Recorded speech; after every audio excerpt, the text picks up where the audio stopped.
Many of the chronic diseases that affect the population can be prevented or can be delayed, or the risk can be modified by doing appropriate screening tests.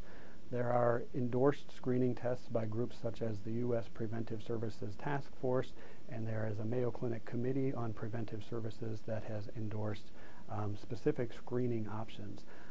We call these preventive services, and we actually have an established preventive services clinic where these tests can be coordinated, ordered, sometimes even delivered on site. From my standpoint, preventive services or preventive health care can be broken down into four main categories. The first would be the screening tests, and those would include cancer screening tests. It would include blood pressure screening, screening for blood vessel abnormalities like abdominal aortic aneurysms in the appropriate populations, etc. So screening tests are a major component of our preventive services package.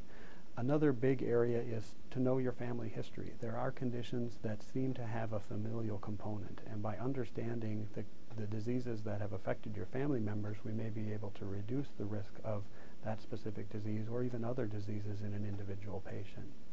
The third big area of focus for our preventive services clinic is lifestyle modification. Tobacco use, healthy diet, physical activity, all of these things can contribute to chronic disease and can also contribute to overall quality of life. The last would be immunizations, and immunizations may seem rather trivial or easy to forget, but keeping up to date on immunizations is a very effective way to prevent acute and chronic disease. The Preventive Services Clinic is available for patients who are referred by their physicians or for patients who make appointments themselves. We do not provide primary care in the Preventive Services Clinic. Really what it's set up for is to deliver things like screening tests, to go over an assessment of family history, to talk about lifestyle modifications when appropriate, and then also to coordinate immunizations.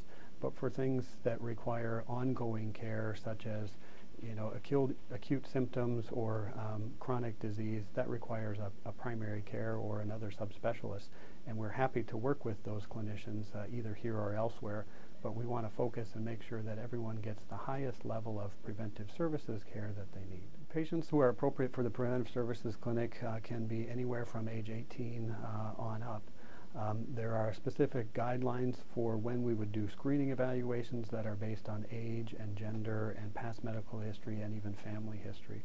So in the Preventive Services Clinic, what we would do is gather some focused information and come up with a tailored evaluation, a tailored action plan for each individual patient. We would provide those services ideally in a very short itinerary, maybe 2 days. Then we work with patients after they leave Mayo Clinic by staying connected, providing education, providing access to even lifestyle coaching services if that's the patient's choice.